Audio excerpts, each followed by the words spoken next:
kuju kuja mo kana mo bo puju kujula kambo sindina kujanten pankuolen kujamon o madere. So you are still on the oath? Benya aonde kakaliak. So now let's go back to where we were before the break. Mula nyata no real mi jandum ujabi break. Yeah. Mandingo, just say about Kabatanak. He seems to be correcting the Jola interpretation. Kakalia is Mandinka. So Bate is swearing in Jola. Oh, okay. Thank you. And please correct the interpretation whenever you think that it does not adequately capture what you intend to say. The important thing is that the Gambian people are able to understand what is going on and what's being said. So, Mr. Witness, welcome back. You are trying to help the commission understand Yaya Jammeh. Nula kola ko karamena ke commission e man kungolen kumanji Yaya Jammeh. And you talked about his eccentricism, that he was eccentric. Bannu ulaken lake regn mana anakor mieno. We have heard a witness testify here Nujanjam tate ana jolo ma sanken matiko. that Yaya Jammeh can be described as a very moody person he is now happy, now angry. Aregi matiko Yaya Jammeh panungo nurak matiko kankan ana numanjone. Ungoni ni tumanji bakane rabola nye pangoena ala ko dikasum wala nabolen. What do you say to that? Wanu mangebe ubaja bera kadi wakila. Sorry, I did not know him of that type. Yemanjuto momude mankorek menon mola. And how do you understand his temperament? Is it someone who is quick to switch from one mood to another? Did he have mood swings? Did he throw tantrums? Aubunu manjome eno mante akane kan ananu manjone pala ko dika sum le piyo dorong na faling manak abolen mante.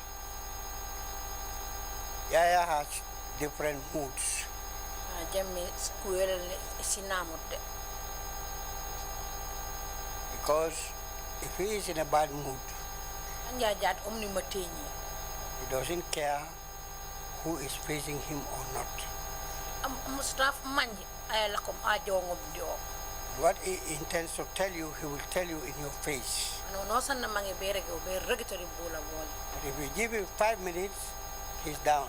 Nan kuseno si minisona foto la He maja start wala. laughing. Maja ala nyakuma si lui. Could you give us examples? Nungo nu regali. Sometimes, if I want to know something from you, Kena ya jama mangi be manji waf di aw. if you tell him, Regoja. no, he will tell you that this and this is what is happening. Ko beregi mantiko ude di ude baji. And if you say, no, sir, it is not, he said, no. Regoja. He wants to know, but kantumo nani he cannot just come and subdue. He wants you to explain. If you start explaining, then he comes down and listen. Yataja au abir rek maregi. Bara au kuma se jay rek rek naketina yentini. This is where a lot of people Ngom kammi bukan kammingi.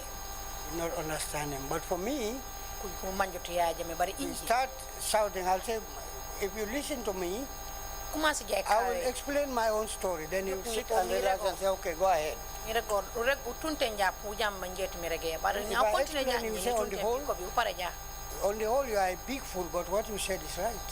Bare abanya na jabi kama au ngil sof mata ay gut. Bare kama on rek nya momo furu fan This man is what manji. other people don't know of Yaya Jammeh. Kana ko uru ko manji bu ko mom ko manjotu mi If he ya. started shouting, they become panic and they will not talk. Mas If you je keep kawe. quiet, he will keep quiet. Ku kol na kuleni man ku tunten.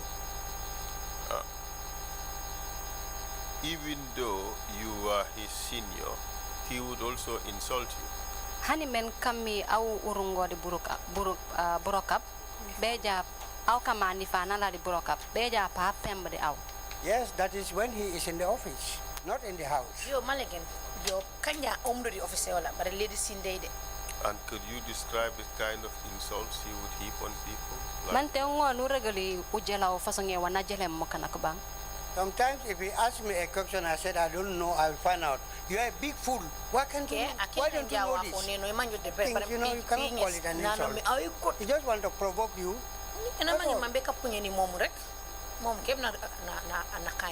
Would he?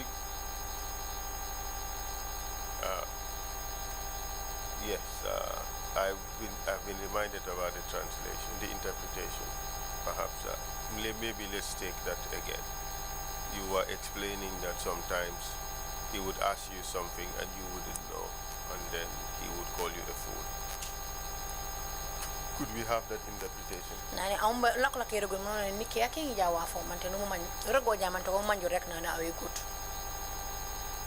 Apart from be calling you a fool, what other? Wujujat eregeli mata ay good. Which other words? Insulting words would he use against you apart from calling you a fool? Jel buma pop na regemi wujujat erege matiko au nutole toilet. For me, that's the only word he can use to mandate. Go and find out. That's all. Kurima ko keb na ngarem ku jelaw ga ba wona ngarem na hajjel wala ni ken anu fang pipi jo ngesul jo nges mu manjuwa. Would he call you an idiot? No.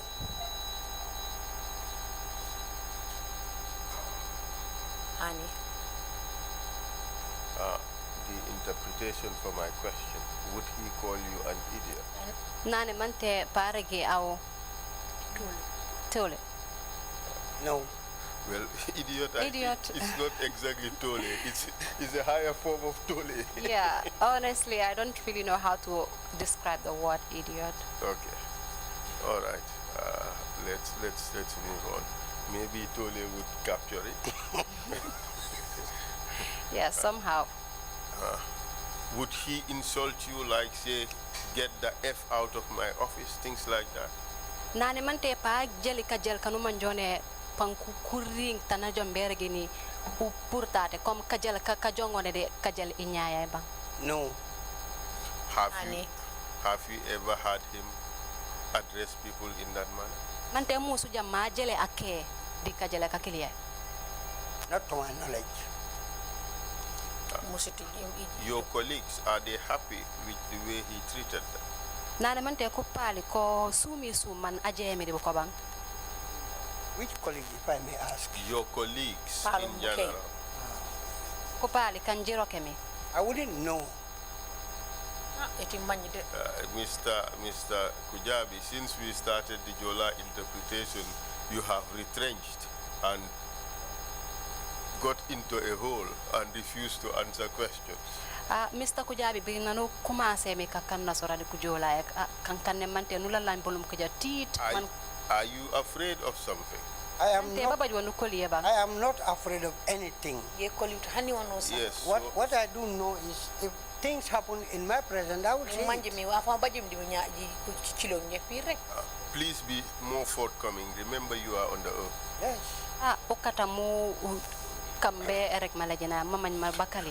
Mr. Witness, you know that in Yaya Jammeh's short temper, he insults officers around him.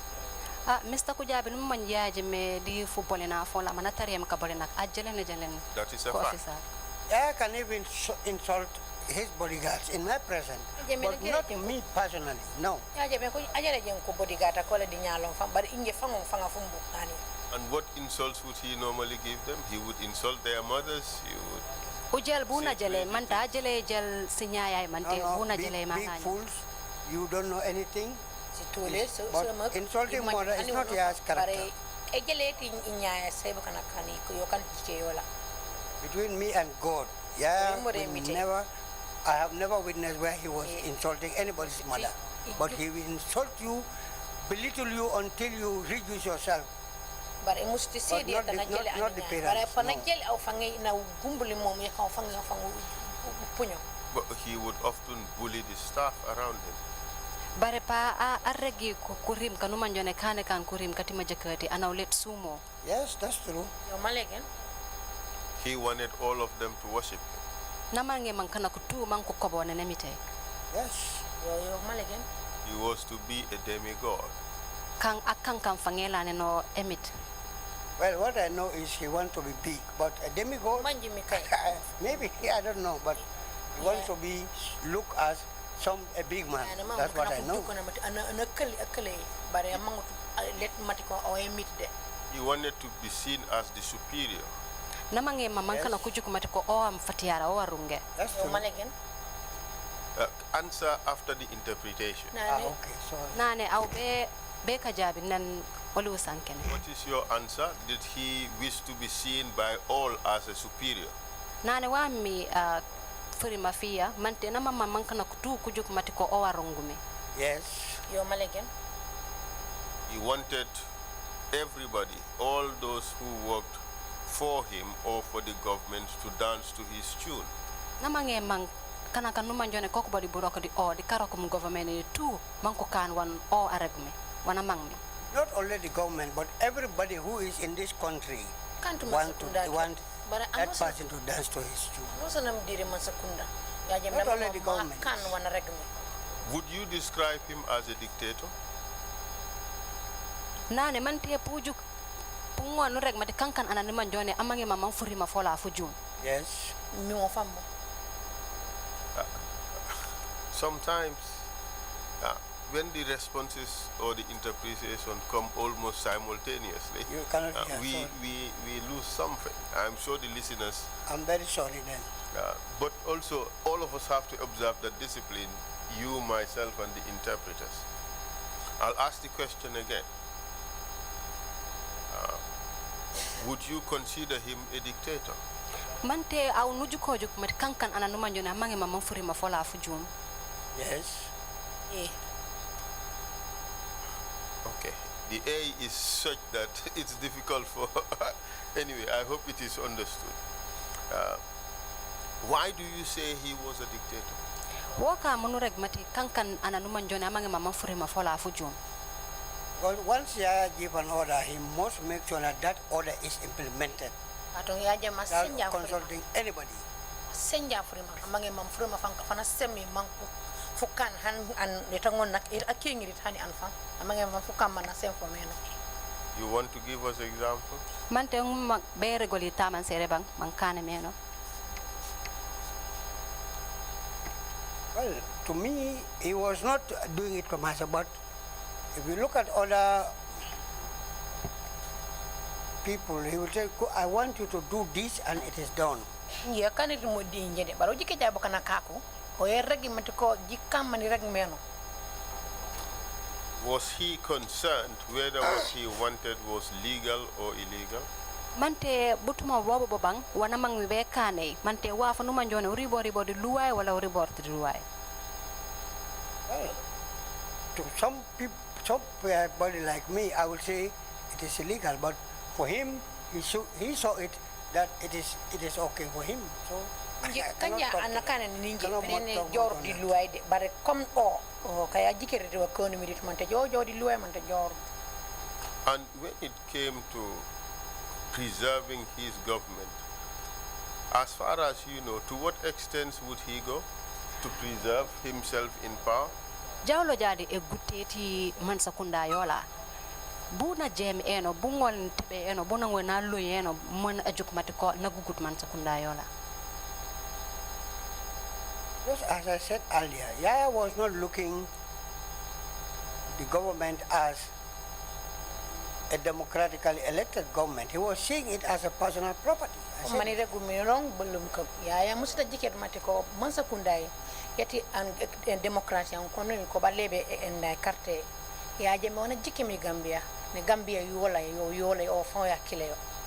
That is why sometimes you will say, if I want, I can rule this country for billion years. And nobody can live for a billion years. But why is he using that?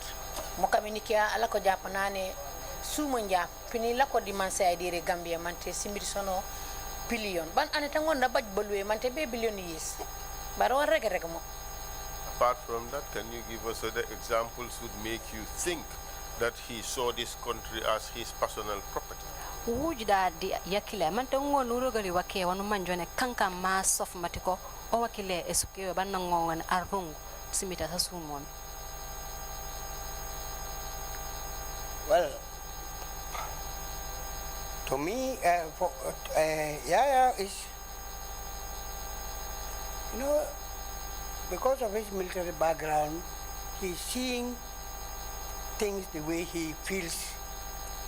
That is how it should happen, and it must happen. Even though people are saying that we are in a democratically elected government, yes, the uniform is taken down, but the mind is still a military mind. Militaries, they normally act on Mokami wa fo afo jikere comme man ko milité bigete bola kam bigete comme bonora man ko milité ko honoré rek mona honoré o sil eni fangi na lokku weti but bigete comme mat ko militaire. But for Yaya to say take him to lock him up is nothing to him. He doesn't even see as something that civilians don't like it. He's just seeing it as a military way of life, which is disturbing the whole country. Pour mujike jaya pour mamba sen furima bana gitebo jikko yo kanto hani waf kankan na furima fere deru militaire ko militaire man ko rek metebo kamma kon ala ko civil ala man jotay bar o yaya pour mamba rek ano gitebo jikkol mom o kanto hani waf. In effect, you saying that to imprison somebody or to detain persons was nothing to him. Was nothing. Wato numa mambe rek matiko esofe bu kana ka kamben wala na angari lanen tintakon. Do kanto wafdi o. Do kanto hani waf. Do you answer now? I said nothing to him. That is the way he feels. It is okay. That's all. Do kanto waf o mona juke meno mate jejak momo. O do kanto hani waf. In deciding to detain people, did he pay attention to the provisions of the law? Amang jabe so feti ana kamben mante no jikre wal luwa regmi di wafa wakileba. I don't think. I'm giving you my own example. When I was deployed to Birkama as commissioner,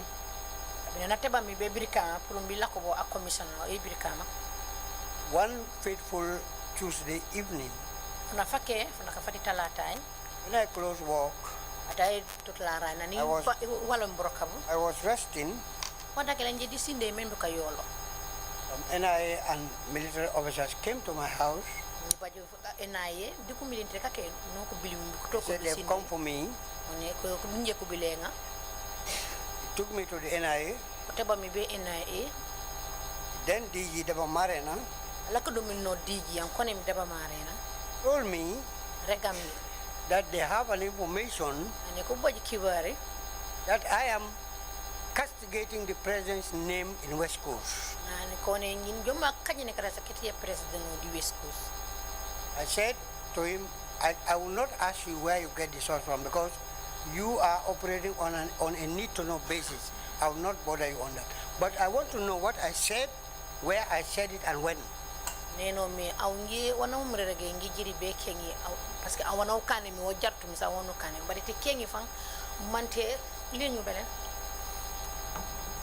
Then he said, anyway, this is what we are told. So I have to keep you here. As far as you know, was Yaya Jammeh aware of that? Yeah. Because when I arrived in his office, answer now. Could you repeat your answer? Yes. Proceed. When I went to his office, when I was taken to his office, he said, let me call the president first before I ask you questions. Then after talking to him, he asked me these questions. Then, in which language did he speak to him? In Mandinka. Were you present? I was sitting, Marina was talking to Sabula, to Yaya Jammeh in Mandinka, and he was also talking to me in Mandinka. The Marina, oh, the Yaya Jammeh, commanding like a Sanka, the Yaya Jammeh, the India commanding affiliate. Then I had him say, yes, sir, yes, sir, yes, sir, yes, sir. Ni jamno marege yesa. Then he put the telephone down. Ne mi telephone. He came and said, Ibeya la to tinyakang West Coast kono. Well, I will not ask you where you get this one, but what did I say? That is spoiling your name, and where and when? I don't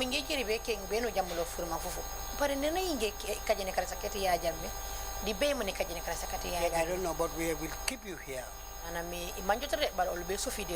you believe that Daba detained you at his discretion or under the instructions of Jammeh? Mante au nu uine matiko daba basso ferito mati yaya jame arrege mante o sume man anenito. He detained me under the instructions of Yaya. O basso feri dingem ko yaya jama seno fruma man basso fo manentite ko. Do you believe that was lawful? Mante nu uine matiko ribo de luwai manakanyama. That was not. Yo jordi luwai ribini luwai. In a sense, generally, Jammeh was not bothered about the law when it came to decisions he was to take about the fate of other people. Nen anangore na reg. Wato Yaya Jammeh ajikere de luwai ali betendi de luwai. Nen jalo jari bukana kake. Lo yo malegen. Yes. So, but how about those who threatened his government? How would he deal with them? Nya bukana kanuma njone ko kulet mankuribo yadi mansakunda yola ko buna ajemi di bukoyeno. For example, like those attempting an overthrow or what, I don't Yes, understand. those who threatened his government, either there was an attempt to overthrow, a discussion to overthrow, a statement showing that one was against Yaya Jammeh and things like that. How would he treat such people? Kana kanuma njone kuma mambeka an kudetaye wala ananuma njone na apurem furim fayise na matiko ariboru di masakunda ati Yaya Jammeh buna jemi di bukana ubuku. When such incident happened, security personnel go and do their arrests. And they do their interrogations. With whatever they want to inflict on you, they will do it. What do you mean by that? Whatever they want to inflict on you, they would do it. That is torturing you for you to either confess or tell them what they want to hear. Whether they report back to Yaya Jammeh or not, I don't know. Mr. Witness, Asida. you are Director General of NIA. Oh, me, Director General NIA. You believe that these security operatives would arrest somebody, torture the person to obtain a confession and not report back to Yaya Jammeh? Manta ine matiko security buko ke NIA mante pang kuskof anaw kunna go ban let kujo kulanyan furimaf babu Yaya Jammeh manta ine. What I do know, when I was Director General, first thing I did was photocopy all the Decree 45 that was the mandate of the NIA and distribute it to all the sections so that nobody will go against his mandate. Luai no manjem yoy marami NIA kono mi Degree 45 ngi baso fe milani isafele du kay to mengi. We would come to that. Okay. Ujola beto. But for now, we're talking in general terms, how you understood Yaya Jammeh. Minye wanu sankana le nya woyene mi ujikerja tu nen aw man umanjumeno Yaya Jammeh yodo mar sankene. And the question is, de wanirank mi woyemi. Do you believe that these security operatives would arrest anybody, torture, interrogate the person, torture the person about coup d'etat, obtain confessions or what they want to hear and not report back to Yaya Jammeh? Do you think that would happen? Mante au nui ne matiko ko kuroka kola obu ko kanuma njone ku jejo ku sof bu kanak nen kane jojo di wafa ti kudeta ku naga anaw ku ronko mante ku baj furima fa setaf di wakami man ko kammamo ban ni ku lako let ku jow ku regi yaya jame wa baj manta nu yine mati nyaajeni. Of course they report to him. Again ku jejo ku rego wa bajomi. So he is aware of all these tortures that were happening. Woto na amma manji ben nage di bala firiya yakane nyamamu tu. That's true. But these things were not limited to tortures, it extended to disappearances. Bare uru rewtu di en nageti bukanak bala firiya yoli bare jojo mante ka kefan ko kayemang. I had all those things when this commission was set up. Janjam so too nananji jume commission oye. But as Director General of the NIA, you would know about some of these things, you would not only hear about them. Bare matiko au lako Director General NIA, woto nuwa warum manji kuye yutu wat kan matiko ejam bare. Those things were not happening during our time. Ninge lako mi Director General kuye we muste bajamu. But Mr. Witness, they were. Bara seda laka baj. And I have one example of it. It is true, I will tell you, yes. Uisonom te bajoy kanji amalegen piregi. Dauda Nyasi. Dauda Nyasi was after 2004. I remember I had one soldier said it here. It was not during our time. Dauda Nyasi can't water yoli or kabuna water 2004. But you were in the system up to end of 2004 or thereabout. Bara nulla kolako di burokap mante be wata eti ebaneti 2004. I was not there. In the system. I was not in the system. I left the agency December 2003. But you became governor. Bare nul jalo lako governor. Yes. So you are still in the system. Woto kankanen beja awmdori burokap. On a different angle. Yes. Different from security. I was more or less a civilian than a security personnel. A civilian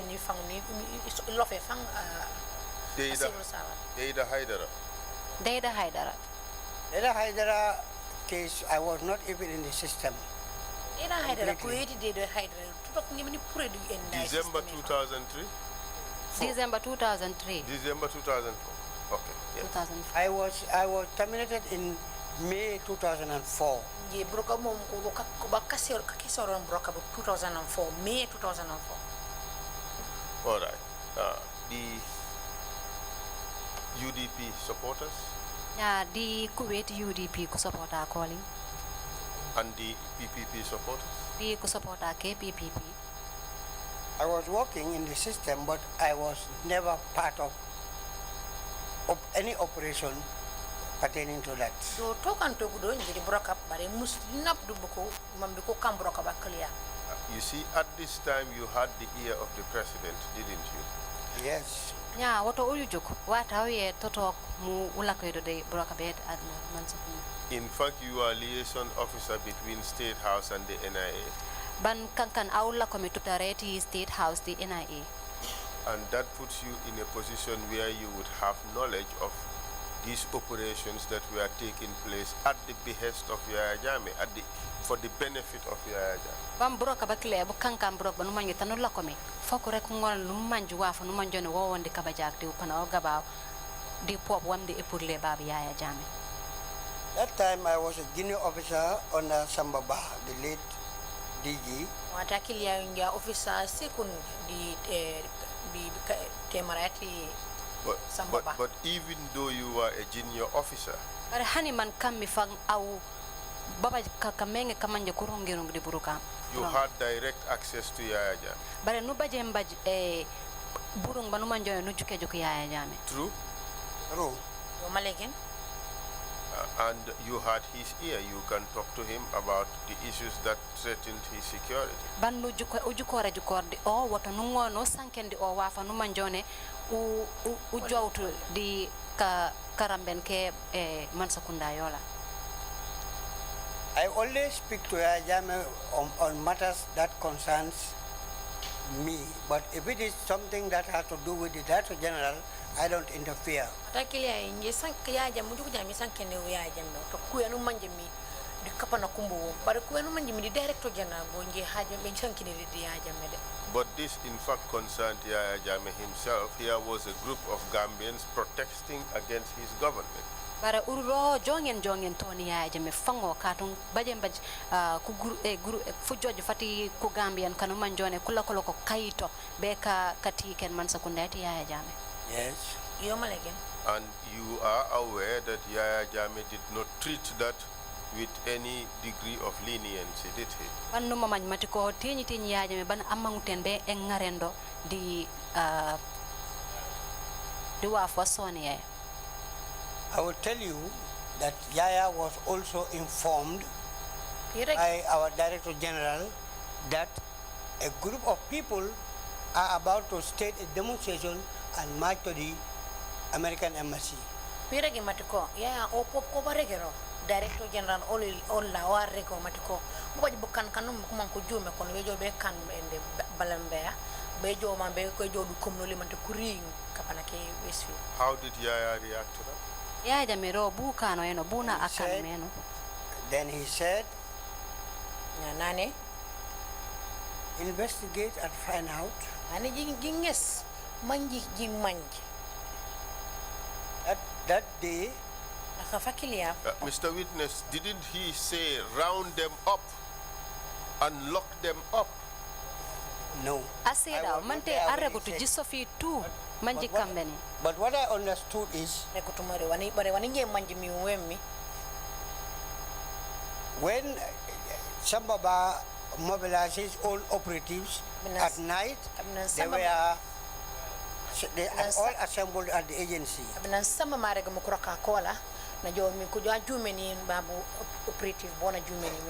I didn't know what was going on. I went to State House that night. And I told him, look, I saw some NIA officers assembling at State House. What's going on? At State House or at NIA? At the NIA.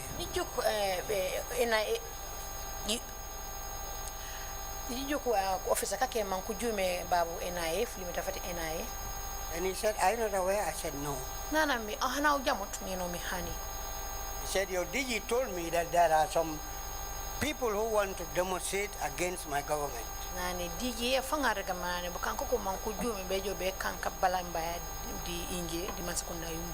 I asked him, are you sure about that? He said, he is the DG. If he tells me, I will believe him. I said, okay, let me go to the NIA and find out. When I went to the NIA, I met Sambaba, Dabamarena and others. Then Sambaba told me that we had an information that some people want to demonstrate tomorrow morning at the American Embassy.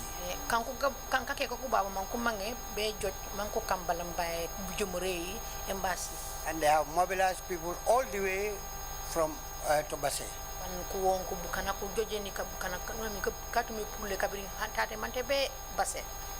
told him, what are you going to do now? He said, we have to get the ringleaders. If we get the ringleaders, we'll be able to know exactly what's going on. I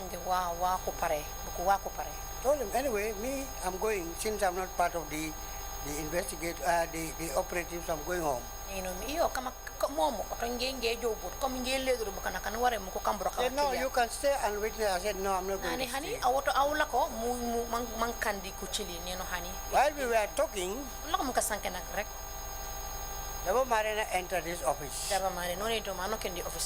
told him that Jobate Mane is here with us. And who is Jobate Mane? Then I asked Samaba, who is this Jobate Mane? I am Jobate Mane. Said he's a PPP diehard supporter. Then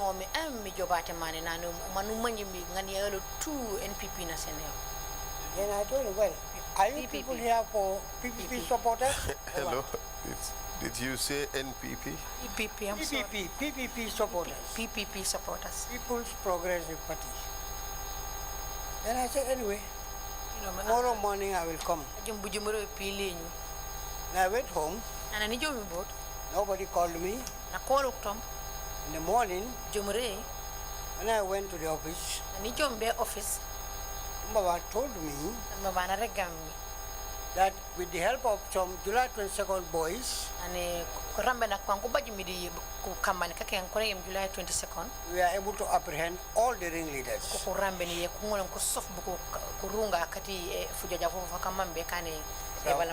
But I've got instructions that they should be handed over to the military at Fajara barracks. Do you understand? Did you get to know who gave those instructions? Mante ujolo jolo manje ay ma sene furi mawfu. And I said Sambaba, but you are the DG. If you don't give instructions, who? The question is, I'm coming. He told me, are you a fool? I said no. And he said, the president gave me instruction that these people should be handed over to the Fajara barracks. And I told him, then what is your role now as an intelligence officer? He said, well, what we can do is, if we arrest, we hand them over to the military police, to the military in Fajara. And that's all what we can do.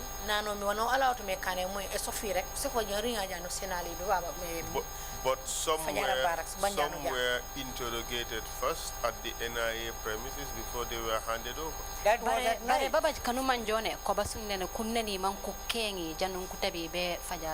was at night when they started arresting them. Morning, because I was not there. I went home. I can recollect the first witness called the first victim of this particular episode called by the TRRC, Mr. Bajsamba Jallo. Ningolene buyek de mo bungongam busenom. Ana numanjone wajole mitate butiera be kasanke nak mati kuye anu manjone opo bajo baj kareso Bajsamba Jallo. He testified before the commission. Na sen furima fola jandum commissioner. And talked about the gruesome tortures he was put through. Mana rek balafiriya de nage jakuta yang ko kanon. By members of the NIA. Di kana kanu manjone koko mbroka be NIA kakami broka. What do you say about that? Wanu baje be ragdi wakila. I'm not disputing that. So this institution that you worked for at this stage was carrying out terrible tortures of Gambians. Nya au difuli meto fanulo ko nya burokap woto koku lako me kane ti bala firiya yidi bukana kanu manjone ke gambe. Yes. And this was the first test, really, the first challenge to Yaya's authority as head of state. Udu kanen kan wa fanu manjone ujume njumbe ka jikeri Yaya jamme fujuma fola ti nanala ko me man sakunda. Yes. And it was met with grave brutality. Ban ribor di balafiriya ya bajasembe. That's true. Not only was Bajsamba Jallo beaten, Samba Jallo let mati ko kunnago na kep. Pebbles and glass was thrown on the floor and he was forced to crawl on them. Bamal di si weras sanu manjone si fumo so ko ba betiner to tentamara man ku kano mala ko diso. That must have been happening at the Fajara barracks? I don't know. No, that happened at the NIA. I don't know. The NIA office, boy bajom. I was not there. I've never participated any of this. And what I did was... Just a moment. You are the liaison officer. You know they were being tortured. Bare aula komi tutareti kusijungu rasiga bausu State House the NIA. Woto numa manjimati kokuna genina. That's why I asked my DG Sambaba about it. Boka minikeng DG umbum Sambaba kuyakilia. Answer first the question. You knew they were being tortured. Yes, I knew. Uyingom follow. Numa manjimati kokuna genina. I knew. And who was torturing them? Ay mala ko me nageli. I don't know precisely. The witness mentioned some names. Asida na wankures. It's a long time. Kankambe kapio. I didn't know this was going to come up. Imanjuten matiko urupan jolen jat. But if my recollection is right, Barenen ka ni ngola ngoy ni wolo jak. he mentioned Fodebari, Na wawanku Fodebari, Baba Saho, Salmina Drame, amongst others. Di Kaken. These are operatives that were in charge of investigation. So if we mention their names, I wouldn't be surprised. But I was not part of investigation. He also talked about him being electrocuted. Nararek po matiko ngar kurangay kunende ni lela. It's possible. But at this stage, the NIA was electrocuting people. Bare wata oye totok NIA de ngare kurangay kunende sinila satibukana. Who were perceived as threats to Jammeh's authority. Ana numanjone kujukoju kumatiko ari borutu di mansa kundati ya Jammeh. With all the 300 witnesses that testified here, nobody has ever mentioned Abdoulie Kujabrbi being part of any of these operations. So I wouldn't know. But honey ana musta jo ma onkre ko momenti ko ingi Abdoulie Kujabrbi di nan nam du bakare manjot hani way bani ma do. You see, Abdullah, here we are fair to all witnesses. No. Abdoulie tate tanuju kunya anosa nu ukane kan ujumeni di tanuwar mujum. We are also fair to all perpetrators. Anumanjone pop o aluse mo kana ko pop nusana eson bunya yola. No witness implicated you as being present and having participated in their torture. Asida jawlo tate de mareg matiko au nu butuma biya bobudo wala nula ko lakoto kodi bala firiya yoli. Are you happy with that now? Mante do sumi sumbang. Well, I heard about it. But because whatever you do will reflect on you one day or the other. But let me tell you one thing, what I did. Before we talk about what you did, let's first establish the basic facts. Okay. You knew what was going on. You knew that your colleagues were torturing people. Yes. And was Yaya Jammeh aware of this? DG must be briefing him on all what is happening. NIA is part of President's office. In your discussions with him, did you tell him that the suspects were being tortured? Dikamika koli audi o mante nuregoreg matiko kanjite blomi kanjine matiko koko kane koko kai komambeka kajana ke mansayola matikuna ginagbang. No, but I made a wider discussion about certain things to him which he will understand why I was not happy. Could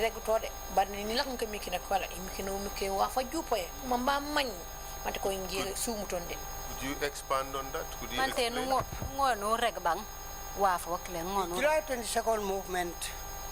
July 22nd movement.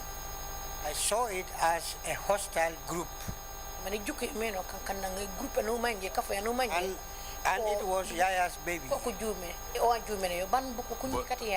wasn't it created from the NIA? No, it was between Baba Job and Yaya. And NIA,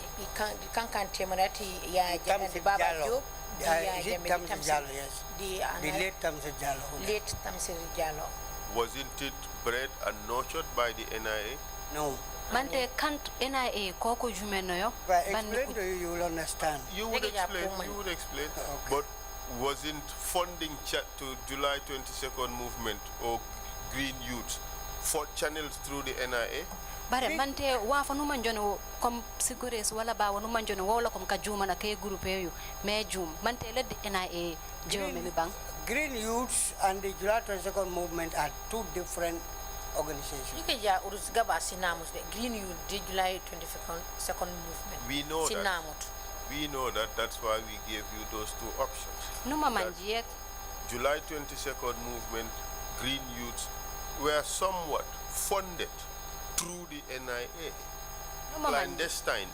No mamanjiek kane museni uresa ugabau Green Youth di July 22nd revolution kankan si group sanuman jone depenseli tudi wajumeni mi jom I did not say revolution. I said July 22nd movement. Oh, July 22nd movement. The July 22nd was a coup d'etat. It was an illegal seizure of the government. July 22nd ekanen kan e judge fanuman jone kuiten de manku coup d'etat ku ngab mo fam ban yo report di luway. But back to the issue. Bare mula nyadi kuwe. Was Yaya funding these two institutions, these two organizations, July 22nd movement and Green Youth? Was he funding them clandestinely through the NIA? Mante Yaya Jammeh ala ko mi ka dépense ke si groupe si gabawsu July 22nd movement, the Green Youth ma a jom deru NIA. He was funding them through money shop owned by Baba Job, not the NIA. Ala ko dépense ko li di ke pour di godo se Baba Job par les NIA.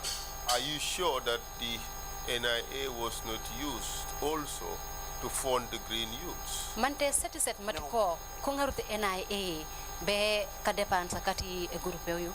No. How about the Jammeh Foundation? Jammeh Foundation was money coming from the NIA to clandestinely fund some of the activities of the Jammeh Foundation? Mante sikuri sila ko lake puru babu NIA be ka dépense ke kuyeti Jammeh Foundation? No. Ani. Well, in case you change your answer to this, write to the commission and let us know. Nen kane pop numa mambe ka faling mandu jabi meno nungol no kan commissioner man ko kalam. I am not going to change anything because what I know lele joka faling hani waf bar woni manjimi. The Jammeh Foundation is a different institution. Yo dikapani yo The Green Youths is also another different institution. Call them organizations. The July 22nd, I was one of those that fought very hard to dismantle the July 22nd. I'll come to that.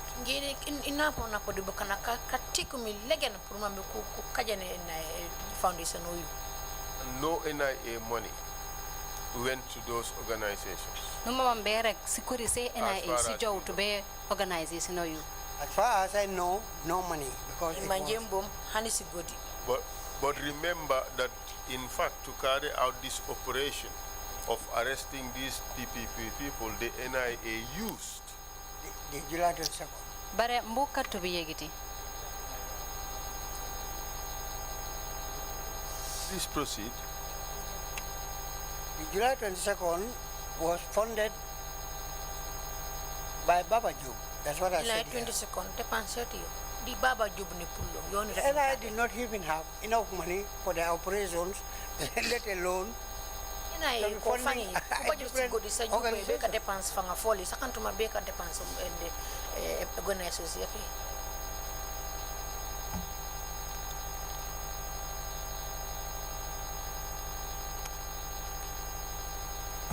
Yes, just to take you back a little bit and correct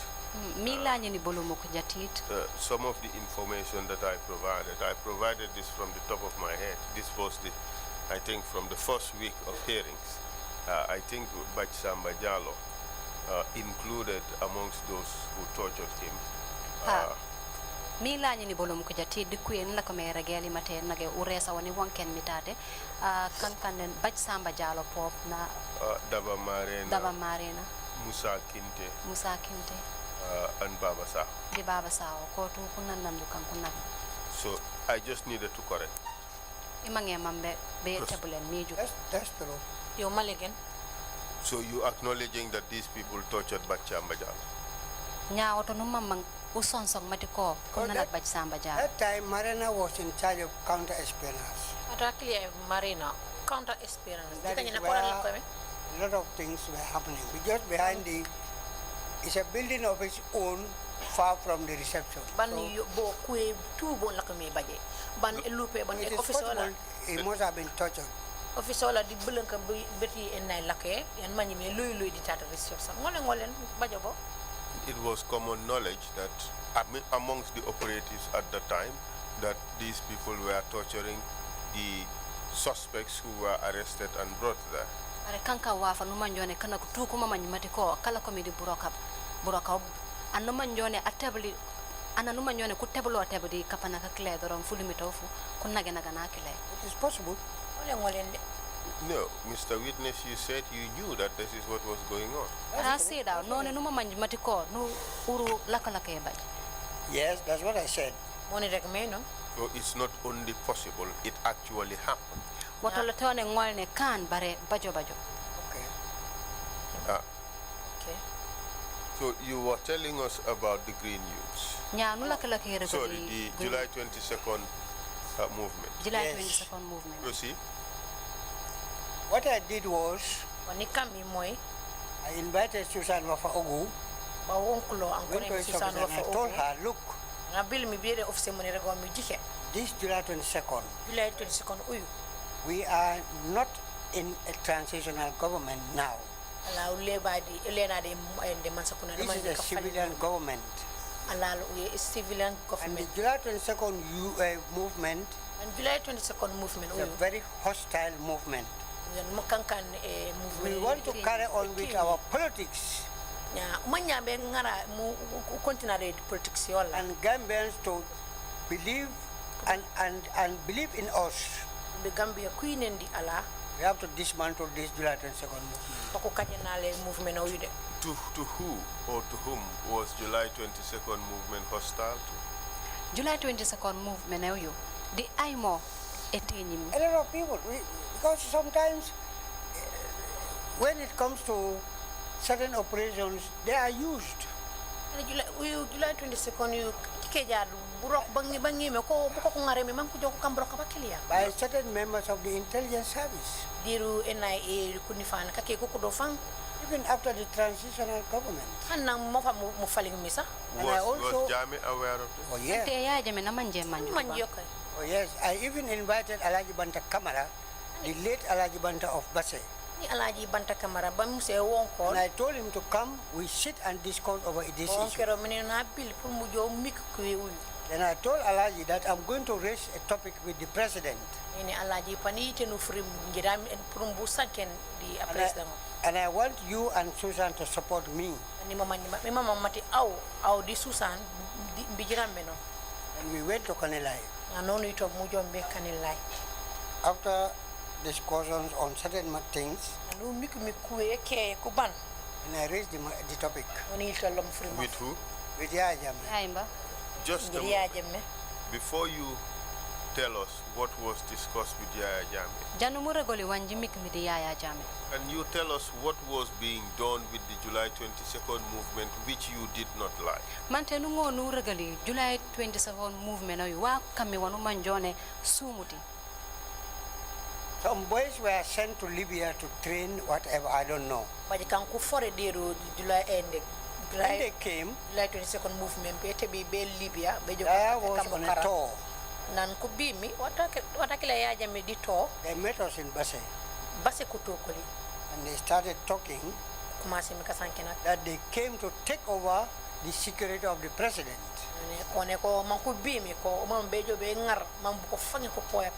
Call Baba's attention, Baba Job. Told him, if you don't mind, tell your boys to go back to Banjul. Otherwise, the soldiers know their mission here. It's going to be very terrible for them. And Baba went to Yaya Jammeh's house. I told him the presence of the July 22nd boys who went to Libya. July 22nd movement Libya. And I entered. I told Yaya that you cannot see these people here. Let them go back to Banjul and wait for us there.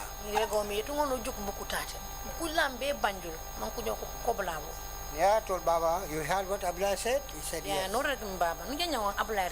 Pack your boys and go back. So they came back to Banjul. When I spoke with Banta Kamara and Susan, sorry.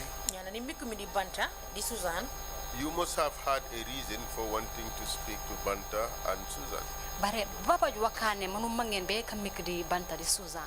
You also told us earlier that some NIA operatives were using the July 22nd movement boys in operations, and Yaya Jammeh was aware of that.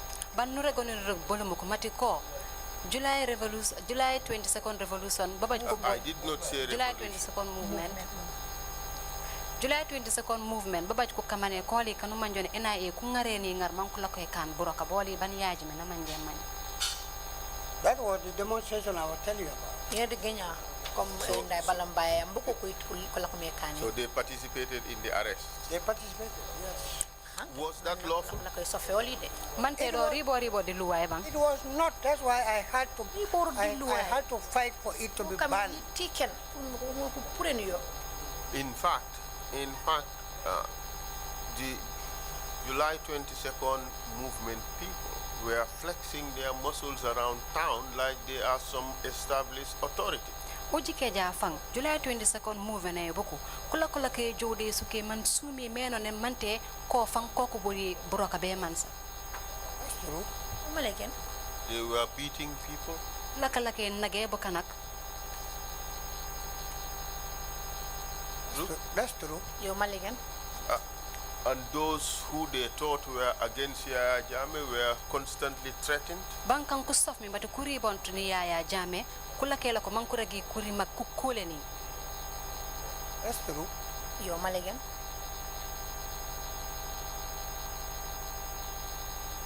So give us the examples of the operations which they were involved in, their activities which angered you to the extent that you had to discuss this with the president.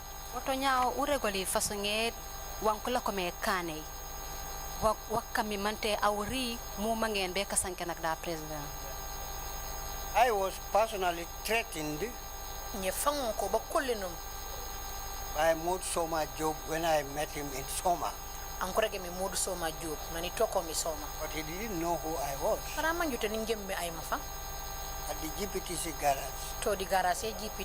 Came, he saw my vehicle parked, and he said I must move the vehicle away. That's why he said, don't you know I'm a July 22nd movement?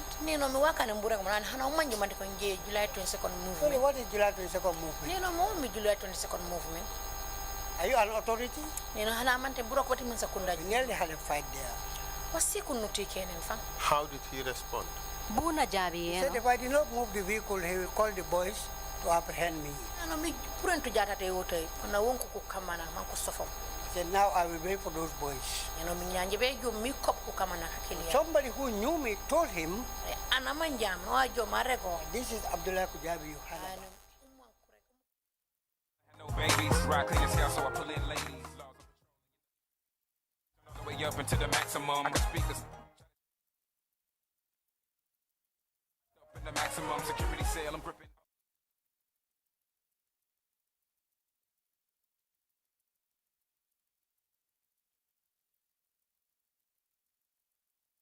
Got warrants in every city.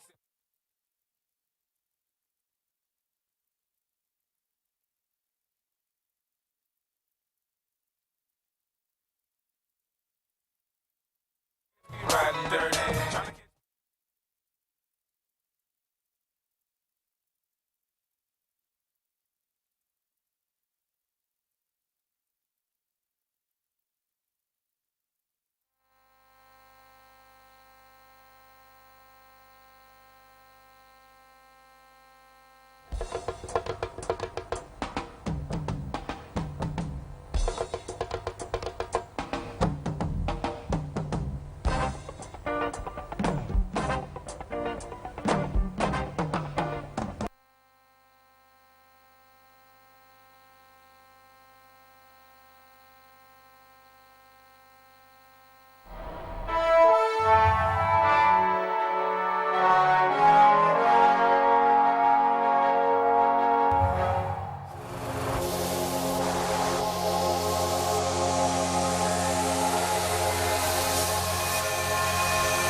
visit the Gambia, the smiling coast of Africa.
It's 1300 hours in Banjul, and this is the weekday news coming to you from the Gambia Radio and Television Services.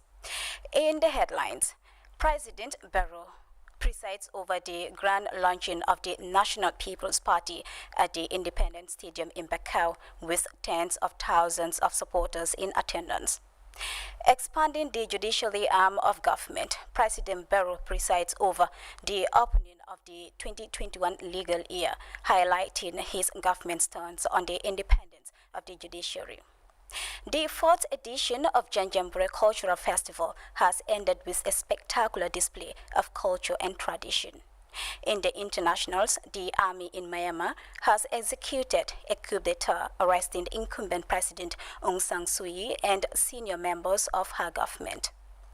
Beijing has frowned over new visa program of the United Kingdom aimed at giving citizenship to Hong Kong residents with a British overseas passport. These and many other stories coming ahead in the next 45 minutes, and thank you for joining us.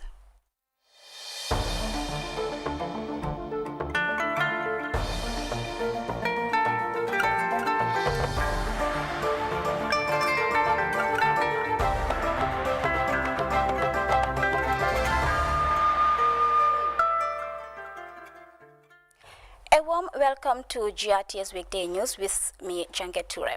Let's begin with the presidency, where His Excellency President Adama Barrow on Saturday presided over the official launching of the National People's Party at its grand ceremony held at the Independence Stadium in Bakau.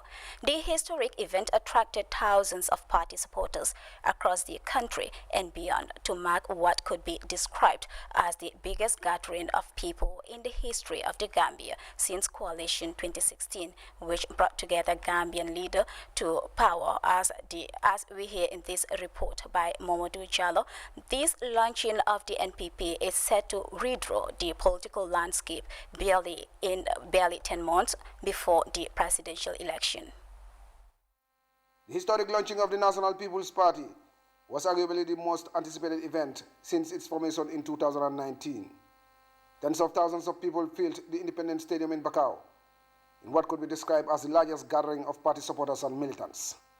Several prominent political figures also attended the event to social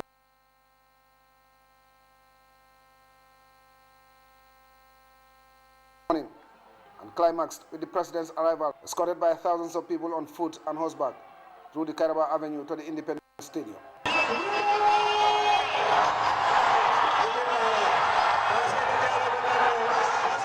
After the euphoria had subsided, Party officials took turns to address the crowds, expressing delight in seeing such an unprecedented turnout. Mamanyik Nyai, the administrative secretary of the party, described the event as a turning point in the Gambia's political development, adding that the NPP will positively contribute to national development and democracy.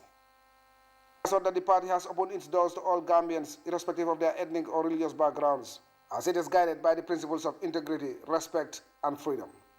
The regional chairman of the party in the Kanivi municipality, Unda Nyang, welcomed delegates to the historic launching, adding that it marks a new era of political consciousness, as it has given citizens a choice to showcase their political preference.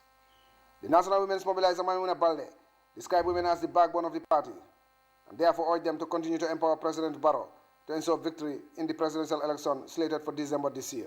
A representative of the diaspora, Lamin Demba, disclosed that the NPP has made significant inroads in attracting support within the diaspora community, but reassured that they will continue to reach out to as many countries as possible by opening new branches to attract Gambians.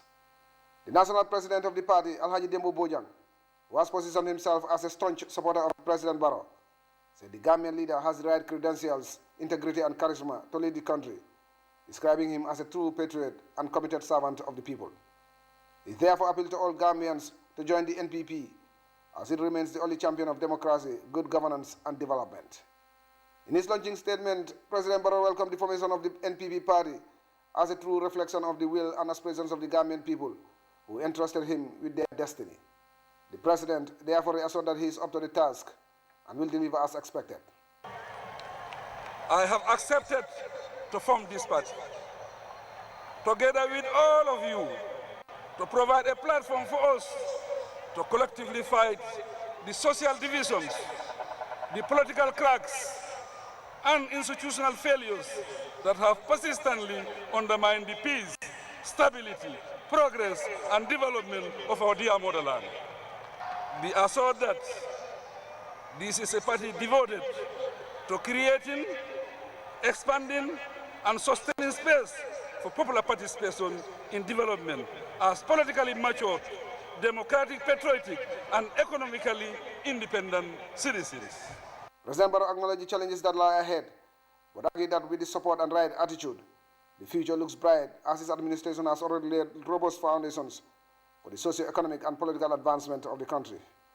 He vowed to continue on this development trajectory, saying the NPP is the answer to the challenges we face as a country. Our party's vision is to build a nation we can proudly call home. This is derived from the desire for positive, transformative change that will result in an all-inclusive, all-progressive, and an accomplished society of happy, peaceful, dignified, and united people who are proud to call Gambia home.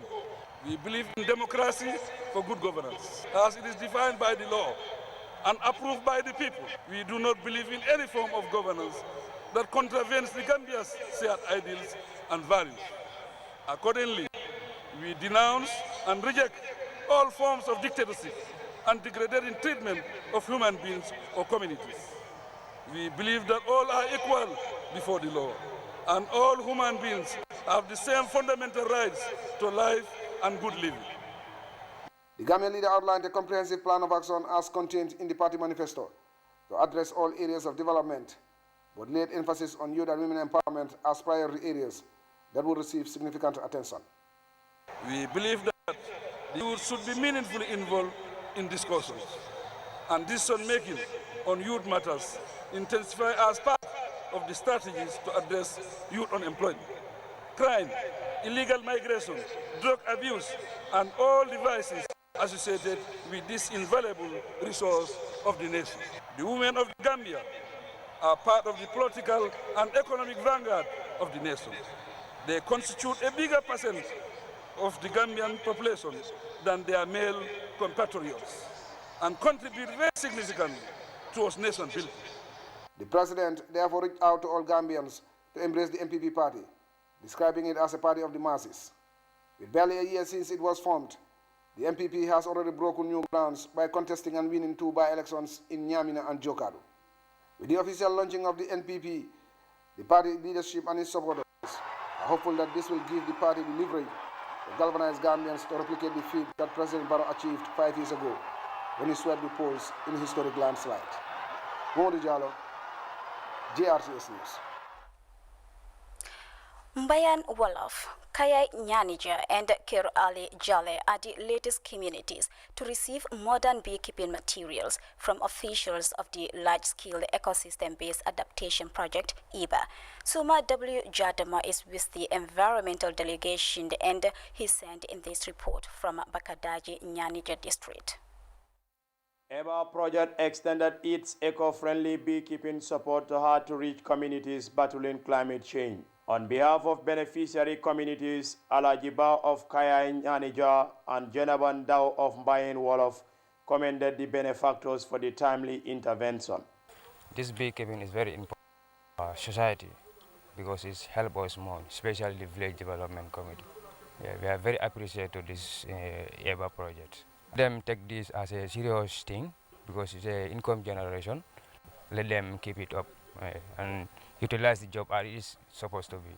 Léegi ñun wàllu kees yi yëmb yi soxla fu sori ak fi nga xam ne nii bëgguñ fa safara te dinañ ko mën a sàmm ba nga xam ne dara du ko mën a yàq. These handing over activities has witnessed simulation on beekeeping by officials of Because Gambia Association.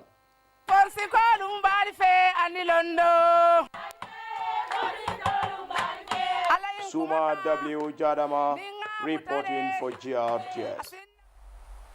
Moving on, the Women's Bureau under the Ministry of Gender, Children and Social Welfare has organized a two-day capacity building for the National Women Councillors.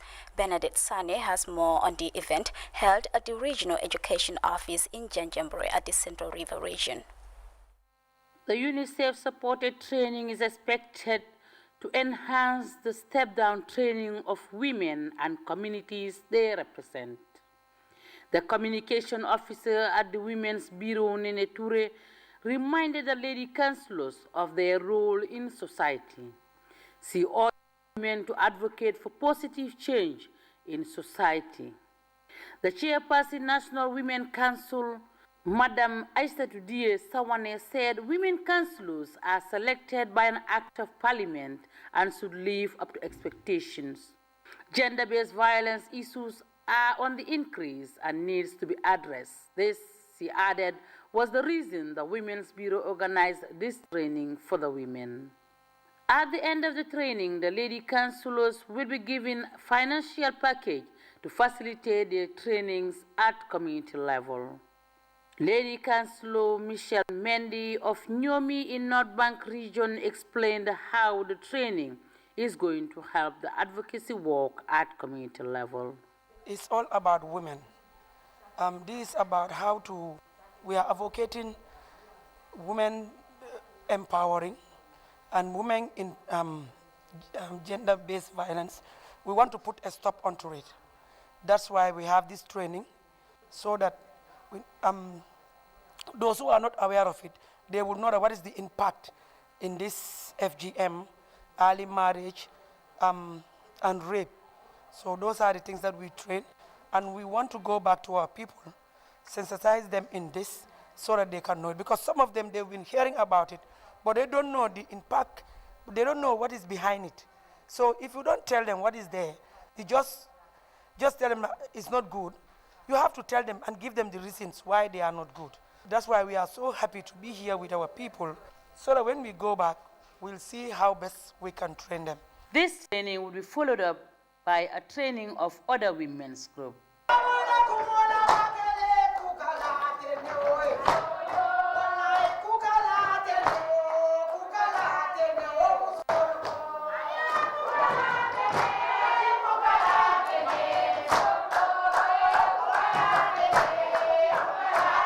For the news, I am Bernadette Sani. Still in the Central River region, where the 4th edition of Janjanbureh Cultural Festival has been successfully staged in the island town of Janjanbureh. The 3-day event witnessed some spectacular display of culture and tradition, showcasing of the country's famous masquerades in the sub-region. The event was graced by senior officials of the National Center for Arts and Culture and a cross-section of the society. Modu Laminsane reports. Janjanbureh comes together for another exciting cultural festival celebrating ancient norms and the Gambia's unique masquerade tradition. The delightful island is a cultural melting pot and custodian of the Gambia's masquerade tradition. A concurrence center is Kujabrbi, one of the most important cultural settlements in the Gambia. This year's event conveyed colorful cultural groups from different communities parading in their best regalia to perform and formally open the Kujabrbi Kankuran Festival 2021. The Kujabrbi Kankuran Festival is a crucial celebration that underscores the role of the Kankuran masquerade as an authority for community unity. The weekend carnival also revives the Gambia's old norms, revitalizing important ceremonies of male initiation and their cultural journey through rites of passage. Attendants and dignitaries were treated to exciting performance, exhibiting the Gambia's unique way and culture. The official opening was a customary occasion for the organizers to remind people about the purpose and importance of this major cultural event. The purpose basically for the festival is to showcase the cultural expression of the Kankurang and other Maxim tradition of West Africa so that the island, that is Kujabrbi, will gain visibility and attract more and more visitors who would like to experience an intangible, authentic cultural heritage. That moment will set the stage for the showcasing of different traditions, including the unique Kujabrbi Kankurang. Culture depicts the reality of any society. For any society to grow in real fact, have to go with its culture. Therefore, Kujabrbi youths coming up with their cultural festival, depicting the Kankurang as one of the main sources in Kujabrbi, I think is the right thing in the right direction. We thank you so much for that. And the development of any state can never go without the youths. And here in Kujabrbi is what we are seeing. This is one big cultural event authorities are hoping to sustain in a bid to preserve the country's ancient cultures. People who are also incapable of maintaining their heritage is also a people that are bound for doom. Kujabrbi, you have a big onus, you have a big task to make sure that this heritage lives on. You pass it down from generation to generation so that it doesn't get lost. This is something I want to bestow to you. The Gambia ratified the UNESCO Intangible Cultural Heritage Convention, and 2 years later the Kankurang was inscribed as a master of intangible cultural heritage. And this festival will continue. The ministry, the NCAC, and the other partners will continue to support the community so that this festival will become like a permanent feature in the calendar of cultural events of the Gambia. The exciting cultural carnival exhibited other masquerades rarely seen, such as the banjul hunting and the flamboyant-looking Zimba, which joined the highlight of Kankurang masquerades to keep up the spectacular night-long performance. Modulamin Sane reporting for Grts News from the Central River region. Let's now take our first break. International news is up next.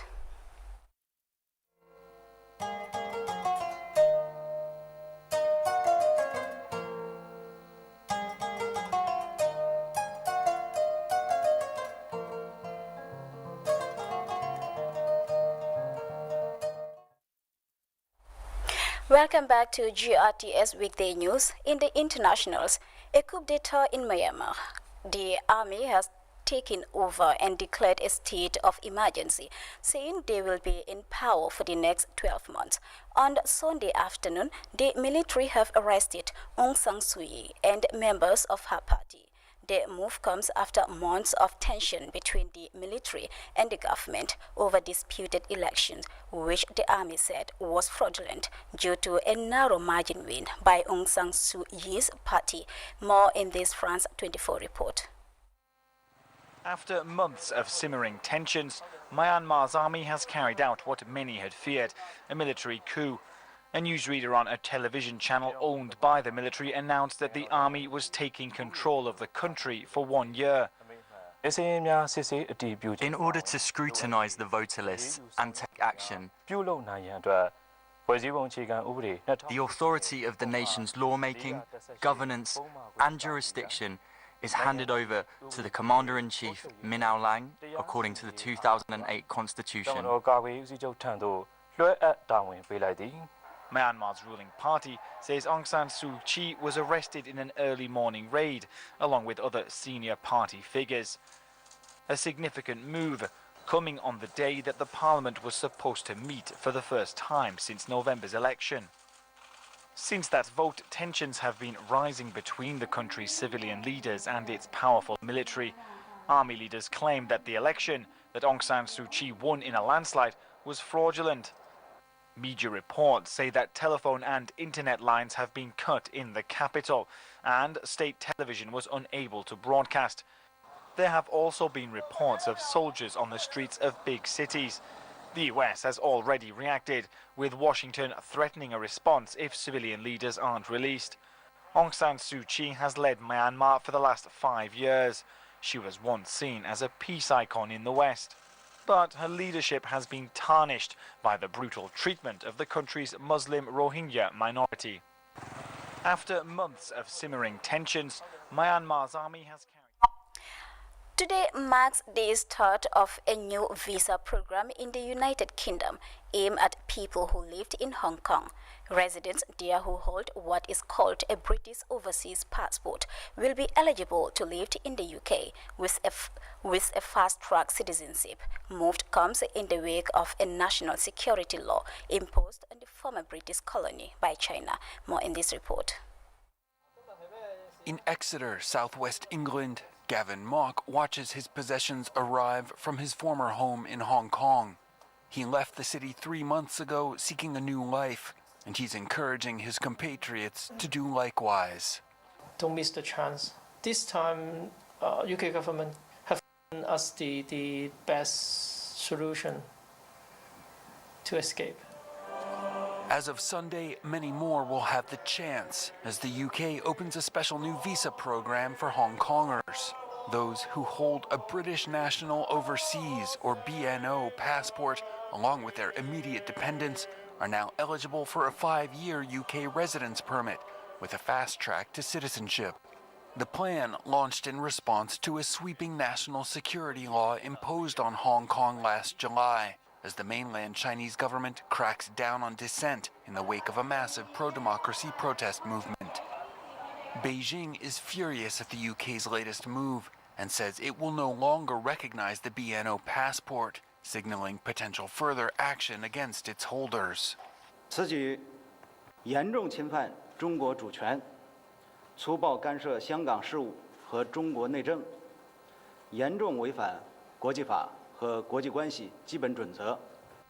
A British colony for more than 150 years, Hong Kong was returned to Chinese possession in 1997. The BNO passport is a vestige of that handover. All 2.9 million people born in the territory before 1997 are eligible for one.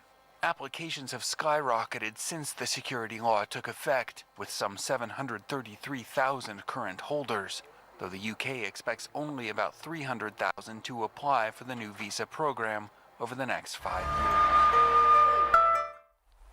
In India, tens of thousands of farmers are staging a hunger strike to protest against new agricultural laws. They've been camped out at the edge of New Delhi since November, demanding the repeal of 3 laws that they say favored large farming corporations. The peaceful protest came after recent violent clashes with police. These Indian farmers are not going home. Thousands have flooded New Delhi protesting against a new law meant to modernize their sector. The new text opens up the market, allowing farmers to sell their crops not just to the state, but also to private corporations. What the government sees is a catastrophe to farmers who say their earning will drop and that many small farms will disappear. After more than 2 months of protests and failed talks, unions called on Prime Minister Narendra Modi to find a solution.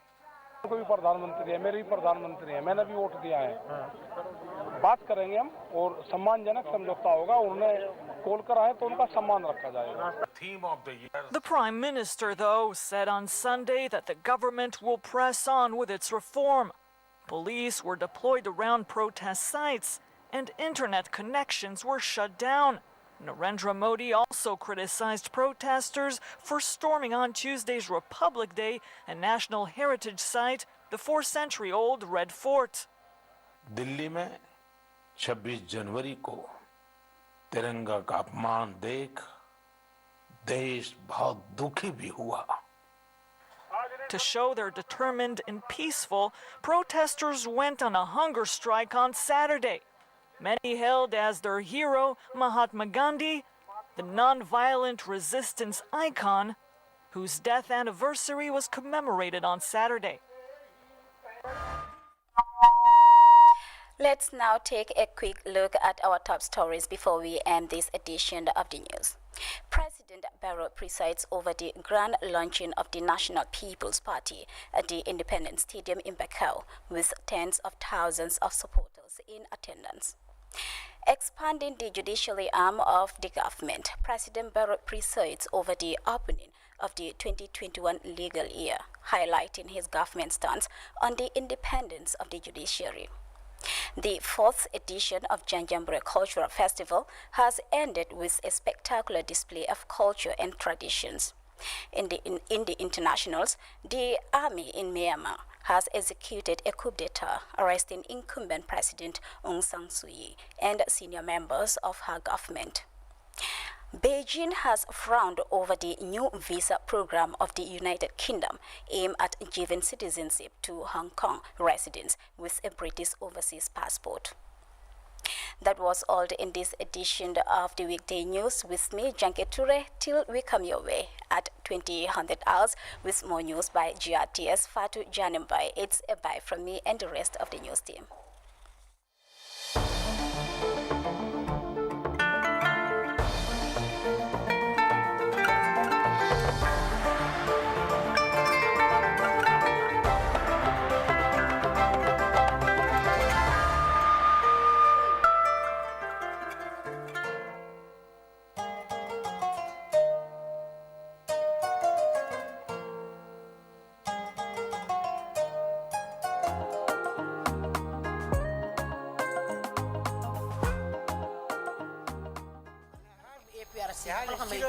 But you know, for me, I will keep quiet because since 2004, I kept a very low profile. I don't want to attend or participate on anything. Like, in 2005, do you think now it would be okay if the NIA were to be advising the president to create movement this or movement that for his own political survival? Do you think it would be okay for the NIA to be doing that? Mantenya tane nyajat au nusos of matiko panjak purman NIA Kujabrbi a president au mankusano kawanora koli ni kurego ujumen movement ewia au di kawanora kia mante panjak bang kankan wa fawara bajibang. It is not the role of the NIA. You can't broker be NIA. It is simply unlawful. Unlawful, yes. What report the luai? Report the luai. Report the luai can't broker bolifa. And would it be also okay for them to participate in political campaigns in support of the president or in support of any person for that matter? Mante po pangkang tana mangku kunam di wafati kampanye di politike wala ni support ana manjone omali party? No. Ani. And do you think it would be okay for them to be clandestinely siphoning government money to these organizations, these private organizations for some party? Mante pop nusos of matiko pangkan wa fanu manyeno jajak mangkungar begerebe mansa mangkungar diku kusen babu si guru pas diku kambabu ngaku kajan mante kankan wa fanu manjo war bajipang. Even if they do it secretly or openly, it is unlawful. Ni kan mangku kami ko mepe ne mangku kan wala nuku ise momo wallahi jowtu di luai. And you agree that all of you were violating the law for the interest of Yaya Jammeh? Wato nusonsong matiko miutu jila kola ko kajan lueti luete sukei berek ekane yajim wasumon. To some extent, yes, but we were doing it for the party, not for an individual. But ulako te kamu di bukan but the party e fang lake ekan. Wasn't Yaya Jammeh the party? I mean, in reality, the truth is Yaya Jammeh was the party. Yaya Jammeh was APRC. He personifies the party. I will tell you that Yaya Jammeh is not the owner of APRC. That is why they are calling on congresses to select their party leader. Come this year and see whether if you hear the APRC Congress, you hear another name different from Yaya Jammeh. I'm not saying Yaya Jammeh do it.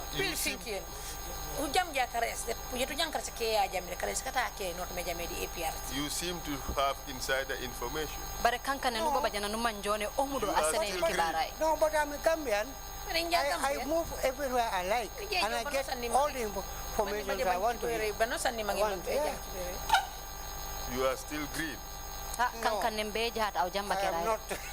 Since 2004. I told you, if you are moved from your office, the APRC also move you away.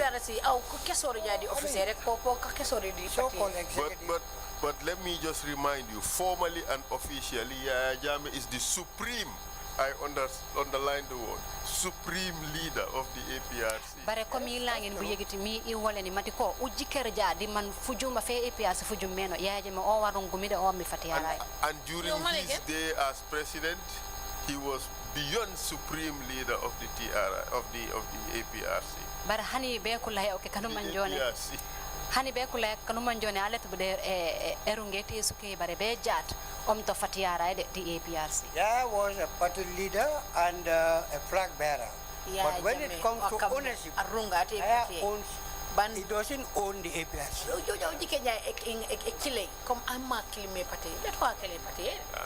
Let us not investigate the APRC and how it functions.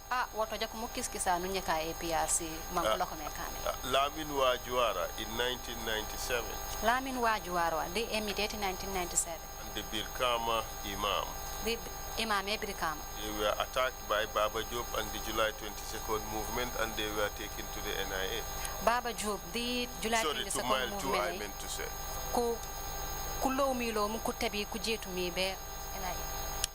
Yes, I heard about it. So the July 22nd movement was in fact a force unto itself. Wato kankan en July 22nd movement e kankan fully met fe fa bajore sembe. That's what I told you here. Apart from Baba Job, who is ultimately responsible for all the violations that they committed? Wujja Baba Job. Wanku kane mi tu wanu manjone report de luwai. Di ay fuko fati ay ngonu nen. Baba Job has his own lieutenants around him. Baba Job found Baba Job lieutenant. I mean ultimately responsible. Be above Baba Job, who was ultimately responsible for their unlawful activities. If it is above Baba Job, then it must be Yaya Jammeh. Yeah, nobody is between Baba Job and Yaya Jammeh. Baba Job, and was Yaya Jammeh aware of these things they were doing? Yes, he should be aware. Okay, there were a few other violations that were carried out during this period.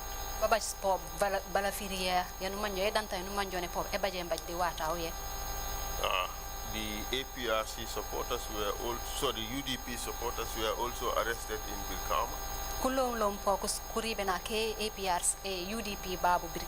Saying that they did not have any permits to rally.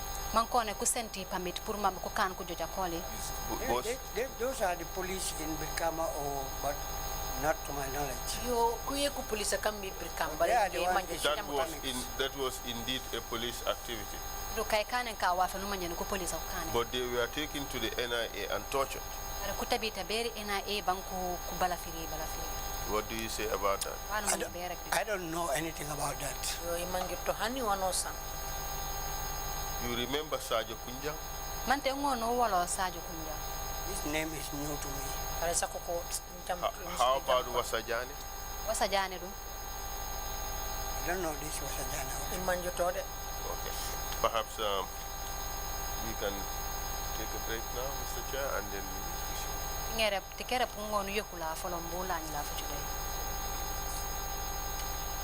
Thank you, Council, and thank you, Mr. Kujabrbi.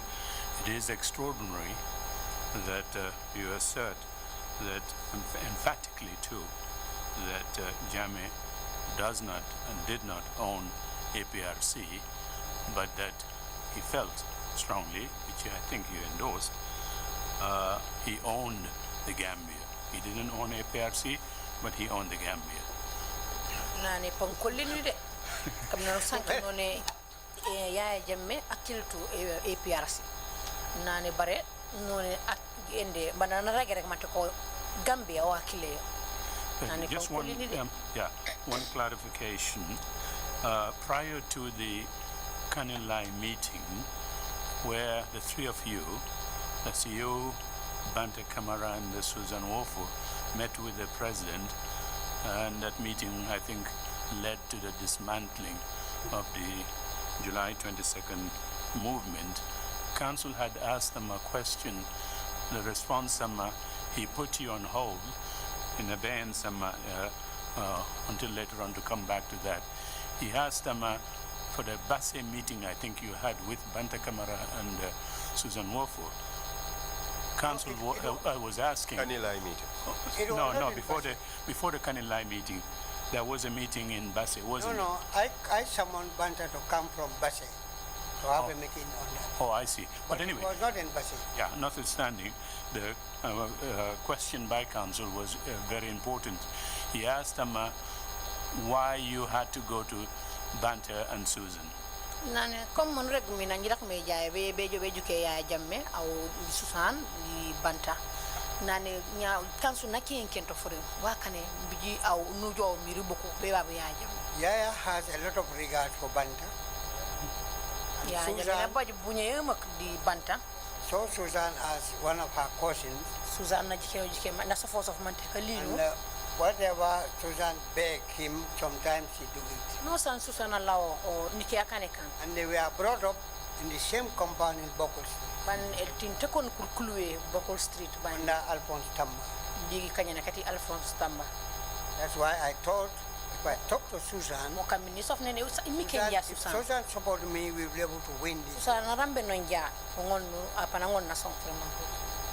Thank you very much, Chairman, for that clarification. We will take a lunch break and then come back at 2:45. Meeting is adjourned.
Visit the Gambia, the smiling coast of Africa.